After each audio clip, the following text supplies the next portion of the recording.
La responsabilité, elle est clairement établie, c'est celle du gouvernement. Là, je suis au dépôt Béliard avec les salariés de la RATP qui sont en grève majoritaire depuis le 5 décembre. Le 5 décembre. Et il faut savoir que la mobilisation contre les retraites qui concernent tout le monde et pas que les régimes spéciaux, elle a débuté en réalité au mois de septembre puisqu'il y avait une première journée de grève. Et on avait appelé à l'époque à une grève reconductible à partir du 5, pas à partir du 20 décembre, puisque j'entends dire qu'on prendra en otage la population à la veille des fêtes, mais à partir du 5. Ça veut dire que ça fait plus de 12 jours qu'on est en grève. Et en réalité, le gouvernement a joué la montre. Et il s'est pris les pieds dans le tapis. Aujourd'hui, la mobilisation, elle s'amplifie, elle continue.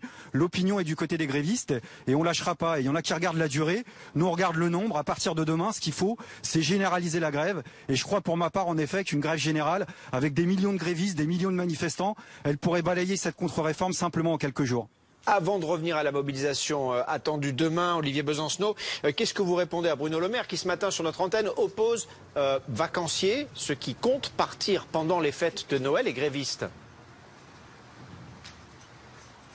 Que Monsieur Le Maire et son gouvernement suspendent la réforme.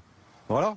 Que M. Macron prenne la parole ce soir pour dire que visiblement les conditions ne sont pas réunies pour faire passer cette contre-réforme. Parce qu'une réforme, ça signifie le progrès social et l'amélioration des conditions de vie et d'existence. Là, c'est exactement l'inverse, que ça soit sur l'âge de 64 ans ou que ça soit par le système par points. Puis il y a un élément nouveau, c'est quand même l'affaire de Levoy. Je voudrais le souligner. Il se trouve que l'architecte de cette contre-réforme est un monsieur qui a visiblement la tête en l'air. Il a oublié de déclarer 10 fonctions. C'est interdit par la loi. C'est à 200 000 € près, ça lui est passé au-dessus de la tête visiblement.